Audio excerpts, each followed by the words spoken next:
Bienvenida, Margarita. Muchas gracias. Antes que nada quiero agradecer a Marlene Jabut y a Susana Palacios por la organización de este evento y a la Pontificia Universidad Católica de Ecuador y a los organizadores, a todas las personas que han colaborado a que se lleve este evento. Estoy muy agradecida por el aprendizaje que, a todas las ponencias que he asistido. Bien, mi trabajo sale de lo que hemos estado viendo, porque no es de bilingüe, pero se relaciona con contacto de lenguas. Primero, básicamente voy a referirme al español amazónico peruano y voy a mencionar algunos aspectos históricos, culturales, que constituyeron el marco de formación de esta variedad, porque es importante, me voy a referir a ella y es parte de lo que voy a presentar ahora, es un resumen muy breve de un artículo que escribí en 2012 sobre ideologías lingüísticas, pero también sobre un libro que estamos preparando Jara y con Pilar Valenzuela, que está en proceso todavía y hemos ya terminado o esbozado por lo menos la parte histórica de revisión de datos de crónicas y de libros de diarios de misioneros, y la parte de posesivos y un poquito la de lenguas de contacto. Para la formación del español amazónico hay que considerar las estructuras socioeconómicas formadas desde la llegada de los conquistadores y misioneros, la propagación lenta y tardía de la lengua española en la Amazonía peruana, el fenómeno de contacto de lenguas, la variedad de español que sirvió de modelo en la interacción, el aislamiento de esta región de Lima y la estrecha comunicación de la región amazónica con Brasil y con el mundo a través del Océano Atlántico, entre otros factores. No menciono, por ejemplo, el lengua 2, lengua 3. El periodo misionero es importante porque es en la zona donde vamos, recogí los datos en Iquitos, que está ubicada en el oriente peruano. Es la antigua región de la misión de Maynas. Y ahí el quechua, el español y las lenguas amazónicas fueron empleadas como lenguas de evangelización, principalmente el quechua. Y en general, hasta mediados del siglo XIX, la difusión gradual de la lengua española en la Amazonía peruana fue principalmente resultado del proceso de evangelización por los misioneros franciscanos y jesuitas.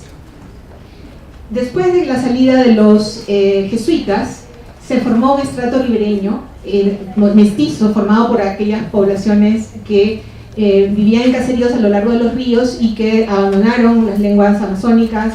Algunas continuaron manejando el quechua, por lo menos para el contacto, el comercio, y durante ese periodo se produjeron muchas olas migratorias a partir de la frontera entre la zona de los Andes con la Amazonía, de las ciudades que estaban en Piedemonte, ¿no? Y que tenían como eran bilingües. Básicamente el quechua era la lengua 1 de la mayoría de los hablantes. Ya hacia 1908, Fuente describe que la población ribereña hablaba español con entonación, sintaxis y vocabulario propios, y proporciona algunos ejemplos muy interesantes. Este mapa es para un poquito que vean la comunicación con Loreto desde la costa hacia 1830, está basado en Berkeley 2009, y bueno, los datos fueron recogidos cerca de Iquitos, pero las zonas que se despoblaron y donde la ruta más digamos, más usada para toda la zona de comercio, no solamente fue el caucho, sino después del caucho otros productos. Estamos hablando de expansión de una variedad andina, ¿no? Y la revisión de la literatura que voy a hacer, básicamente voy a revisar, este es un trabajo que recién comienza, un capítulo que recién comienza.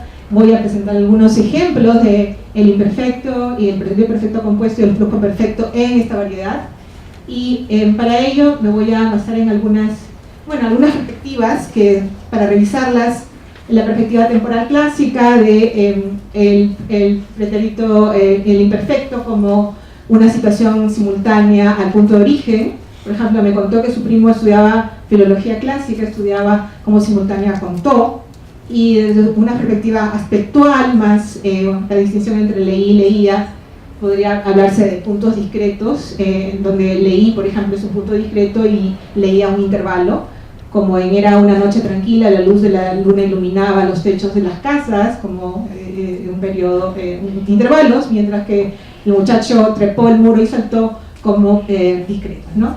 Salaberry y Martins lo ven también como una diferencia entre una eventualidad generalizable y una eventualidad episódica. Por ejemplo, cuando venía a mi casa Juan fumaba, sería una eventualidad generalizable. Cuando vino a mi casa Juan fumó, episódica, ¿no? Desde otra perspectiva epistémico-temporal, Castañeda menciona el imperfecto como un morfema temporal que localiza un proceso en un espacio epistémico no actual, típicamente pasado, y en el momento en curso de la reconstrucción temporal subjetiva de dicho espacio, ¿no? Habla de una reconstrucción temporal, me parece interesante mencionar esto, y en esta figura, básicamente lo que es tomada de él, básicamente el CD se refiere al centro deíctico del momento de la enunciación, haciendo referencia a un centro deíctico secundario, de manera que el círculo más oscuro para Cantava significa es un espacio no actual, ¿no? Y es donde se reconstruye el hecho. Bien, en el canto vemos anterior no hay un centro deíctico secundario. En cuanto al perfecto y al indefinido, desde una perspectiva temporal también tenemos que indicar la fórmula anterior al momento del habla. No hay otros autores, solamente he citado a Rojo y Vega aquí, nosotros visitamos el año pasado. El pretérito perfecto como expresando anterioridad, una referencia simultánea al origen, lo he visto hoy. Y desde una perspectiva temporal aspectual, bueno, el pretérito simple indicaría aspecto perfectivo, temporalmente cerrado, vinculado al momento del habla, usado para introducir secuencias en primer plano. Ayer vimos una película en la tarde, después fuimos a un lindo restaurante, y después el perfecto como aspecto perfecto, con relevancia en el presente, temporalmente abierto, segundo plano, y usados para segundo plano como telón de fondo, ¿no? Hoy he estado melancólico, todavía lo estoy, la situación continúa, relevancia en el presente. Ahora, desde una perspectiva evidencial, Bermúdez propone en su análisis del español rioplatense, interpretar el presente perfecto como de acuerdo con o a partir de la evidencia disponible, concluyo que como una inferencia, de manera que, por ejemplo, en el ejemplo 9 es un momento más oportuno, la hacienda ha bajado y a uno le conviene comprar. Él interpreta como, se puede interpretar como, según la evidencia a la que tengo acceso, los precios estaban más altos, lo que me permite decir que los precios bajaron. Y en el ejemplo 10 yo tengo esa impresión porque he sido muy refractaria al tango toda mi vida, pero a partir de los 30 para arriba empecé a sentirlo. Entonces tenemos que, dice, el hablante hace un paneo de la evidencia accesible a la memoria y expresa la conclusión. El pluscuamperfecto, desde una perspectiva temporal, también como el pasado del pasado, donde comunicaron y me comunicaron que había salido anterior que comunicaron, y comunicaron anterior al punto de origen. Desde una perspectiva más epistémico-temporal, también usando a Castañeda, tendríamos que el pluscuamperfecto también tendría un centro deíctico secundario desde esta perspectiva, y puede entenderse como equivalente del perfecto en un espacio pasado no actual. Bermúdez, basándose de una revisión de Willett y otros, Eichenbach y otros autores sobre la evidencialidad, propone un dominio que me pareció, aunque no sé si lo voy a usar definitivamente, me pareció útil para explicar, entender lo que estaba observando. Y como estoy recién comenzando con este análisis, me pareció pertinente. El modo de acceso a la información distingue el modo de acceso a la información y en un continuo que va de lo sensorial a lo cognitivo, fuente de información de interno a una continuidad hacia lo externo, información de segunda mano recibida, y acceso a la información como exclusivo, individual y universal como compartido del folclore, por ejemplo,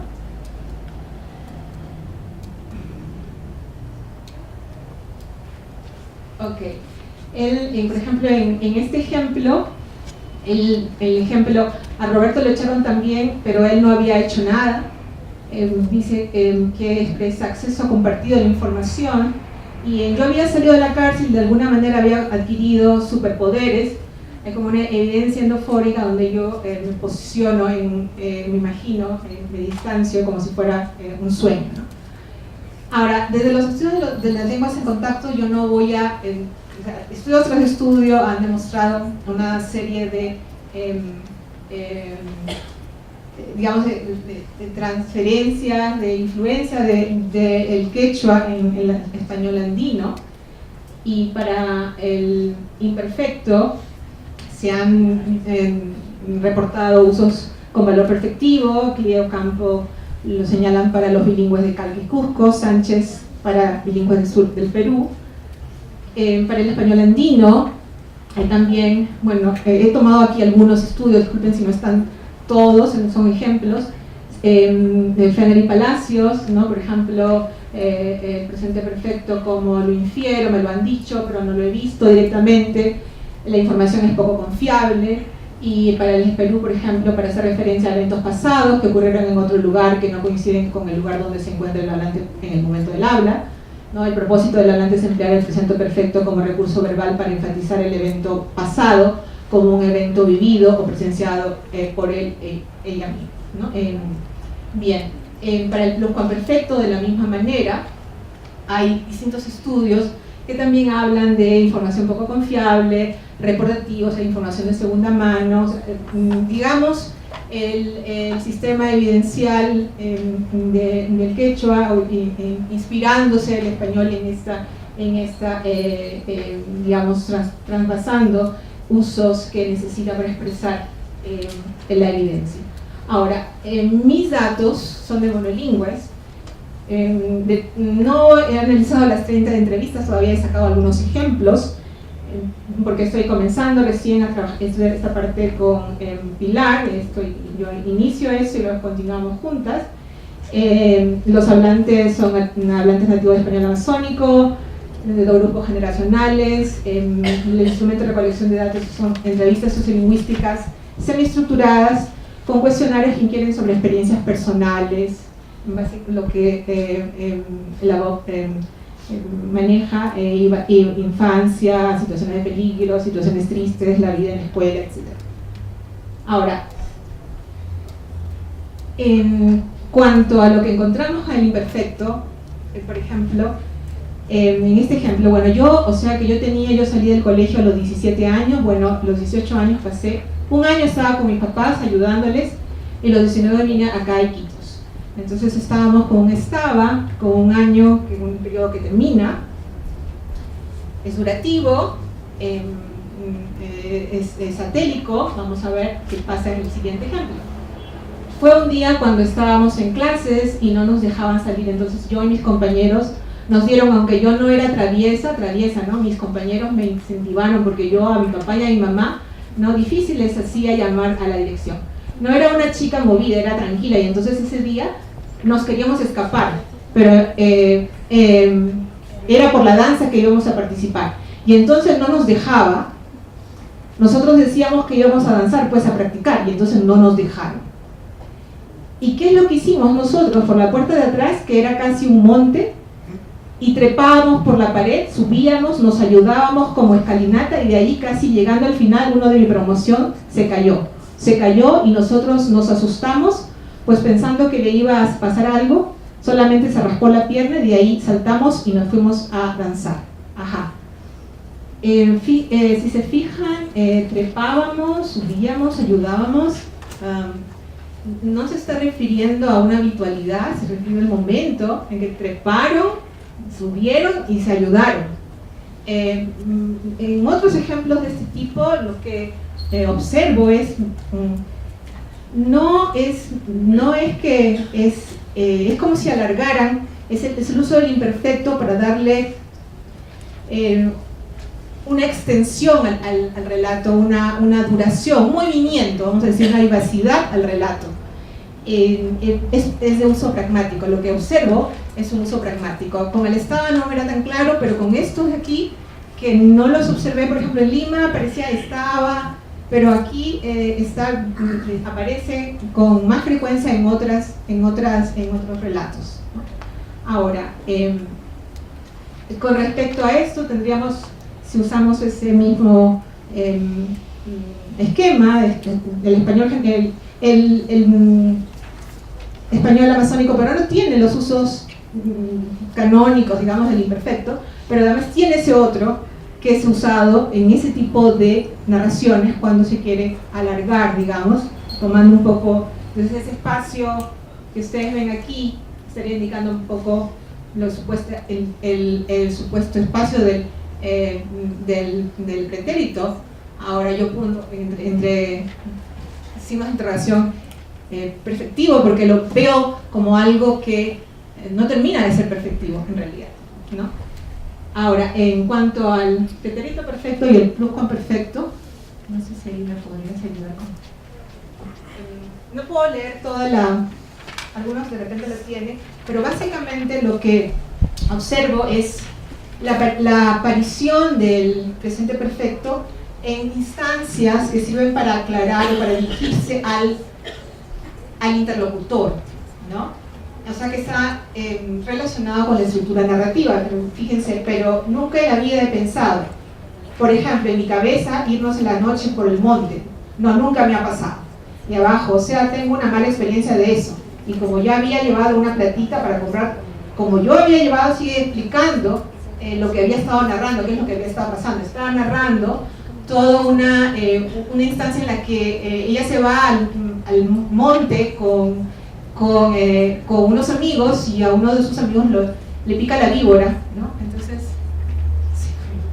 Ok, y entonces se dirige a la entrevistadora para aclarar o para hacer como conclusiones, inferencias. Ahora sí, voy a regresar. Y fíjense también en pluscuamperfecto. En ese caso sí, en este transcurso, cuando estábamos jugando, bueno, que nos metíamos en diferente, como las hierbas son por ahí un poco, nos metíamos, encontramos una serpiente, una matona grande, y ahí donde que más en mi vida me había asustado. Me asusté, ¿no? Pensaba que me iba a morder. Es como si se alejara, como si estableciera una distancia de lo que está narrando para presentárselo al interlocutor. Y aquí, no voy a leer la parte de arriba, pero está narrando también un momento en que le robaron, la asaltaron entre dos motocarros. Voy a la parte de abajo y dice, sí, parece que era cómplice, ¿no? Venían dos motocarros más y cuando se metió al mismo tiempo paró y los dos motocarros que venían atrás, y ahí comencé a pelear, me puñetearon, la mitad de mi vista el anteaño pasado era eso, sangre me había golpeado, el anteaño pasado era eso, y ya empieza como a alejarse y a hacer como cierra, me golpearon, me habían golpeado, no es el pasado del pasado ese uso. Si lo vemos así, aquí tenemos esta perspectiva más bien como subjetiva del presente perfecto, como un recuerdo más cercano en que yo me dirijo a mi interlocutor para explicarle o para hacer como un paneo general, y el pluscuamperfecto más lejano, ¿no? Como un recuerdo más lejano, lo alejo, y es lo que Bermúdez llama perspectivización. En realidad está relacionado con la temporalidad y con la deixis. En el caso del pretérito, del imperfecto, en castellano un poco presenta esto, el imperfecto presenta las cosas desde dentro, por eso habla del centro deíctico secundario, y el pretérito después. Entonces el uso que estaría dando el español amazónico peruano es ese uso del imperfecto para extender lo que está viendo, lo que está conceptualizando individualmente. Y bueno, en general lo que he observado hasta ahora, y todavía tenemos que comenzar a hacer el conteo. En realidad que ya hice de los descuamperfectos me arrojan más este significado que no es pasado del pasado. Hay como un 67% de incidencias de ese tipo de descuamperfecto que parecieran tener referencia a esta noción de evidencialidad como acceso a la información cognitivamente, digamos, y en algunos otros casos inferencias. Básicamente, a partir de lo que yo observo hasta ahora, digamos, he sacado como dos hipótesis. En realidad ahorita ya estoy elaborando una tercera, pero creo que eso tiene que ver con dos cosas básicamente. Esa noción evidencial estaba o presente en el español a la llegada cuando llegó a la Amazonía, y se aceleró los cambios con algunos usos pragmáticos distintos cuando siguió el avance del español, o se cogió directamente del préstamo, de la transferencia, en realidad de la influencia de las lenguas en contacto y en el español andino, y también continuó el cambio. Entonces todavía no he pasado por todo esto, pero también quiero que hay que tener en cuenta también que estamos manejando el español como lengua segunda después de alguna lengua amazónica, o dos o tres, o sea que no es exactamente segunda siempre, y perdón, el quechua como L2, y de repente el español después, o sea, sería una lengua 3, ¿ya? Y eso, los estudios de Senos y otros autores arrojan una serie de interesantes columnas que quisiéramos explorar. Me hubiera gustado presentar algo más avanzado, pero realmente es bastante información, y por el momento es lo que estoy empezando. Es un trabajo de proceso, y cualquier ayuda, sugerencia, bueno, ya empezaron a darme Susana hace un momento, así que estaría muy agradecida. Muchísimas gracias.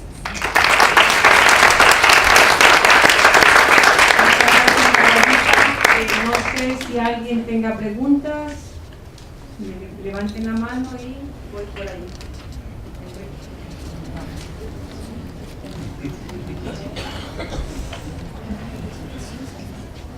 Sí, aquí en la Amazonía ecuatoriana, la población que habla español son las personas que han ido a colonizar, como se dice, se les llama colonos, así, ahí también en la región.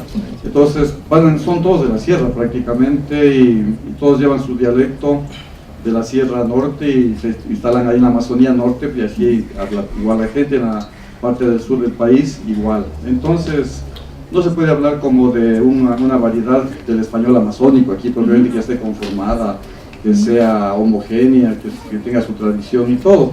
No hay.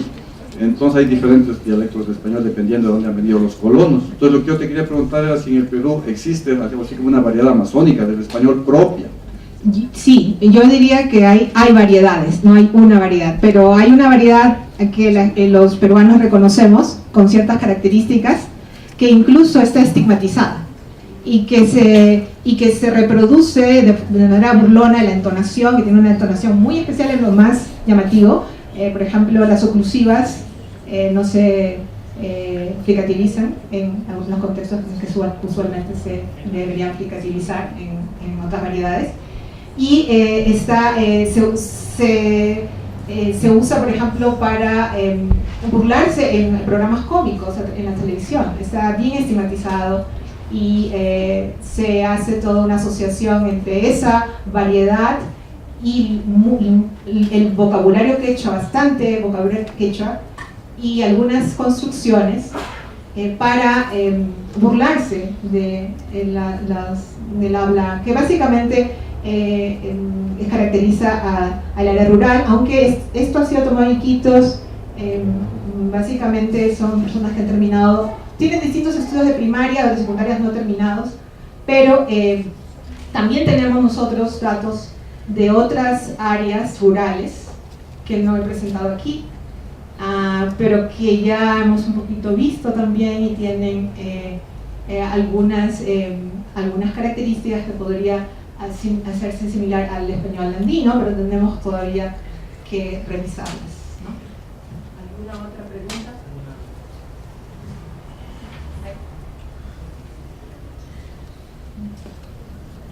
Gracias. Tengo dos preguntas. La primera, cuando tú hablas de alargar el relato, ¿a qué te refieres?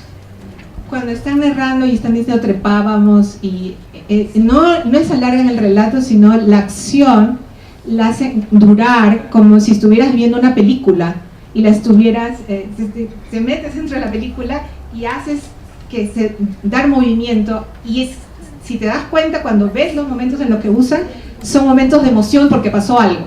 En este momento se estaban escapando, ¿ya? Y hay otros como eso. Sí, es que pensaba justamente en esta idea de primer plano y segundo plano. Entonces que hay tiempos, por ejemplo, que se usan en el primer plano y tiempos que se usan en el segundo plano, en la narrativa. Sí, cuando hablo de primer plano estamos hablando de la cercanía a la relación entre al diálogo. Exacto, estoy hablando del diálogo. De una manera quizás una visión un poco más cognitiva, plantear como primer plano el tiempo perfecto y segundo plano. Bermúdez en realidad tiene toda la visión cognitiva, no me alcanza el tiempo para mencionarlo, es también, no a todo el mundo le va a gustar porque es también como una vuelta a las lenguas europeas, así que en realidad lo he tomado porque me sirve ahora, no sé todavía si voy a revisar más otras bases de evidencialidad para ver si me sirven mejor. Y tengo que discutirlo también con mi compañera con la que estoy trabajando esto. Y porque también tenemos que ver las lenguas amazónicas. Es justamente las lenguas amazónicas. ¿Cuál es la diversidad lingüística que hay en Iquitos? Bueno, muchísima, pero si vemos en la época de la formación, primero hubo reducciones indígenas, o sea, ahí se mezcló todo lo que se pudo mezclar. Pero las lenguas mayoritarias en esa área jesuita, eran las lenguas Omagua, Cocama, Cocamilla, Tupi Guaraní, y las otras que estamos usando son Chihuilo, Jeveros. En las lagunas, que tenemos datos lagunas, también fue Cocama, pero ahí también hubo Shipibo, Panos, mezclados en la misma. Son pueblos misioneros donde hemos recogido los datos. ¿Y tipológicamente esas lenguas pertenecen a diversas familias? Bueno, las lenguas amazónicas tienen ciertas cosas en común, pero son distintas, son familiares distintas. ¿Qué harto trabajo? Sí. Bueno, ella Pilar Valenzuela es especialista en Pano y en Chihuilo, ¿no? O sea que ya yo más o menos tengo una idea de Cocama, así que me ayudaré con la publicación de Rosa Vallejos y de Ana Sueli Cabral, y bueno, veré qué veo por ahí. Gracias.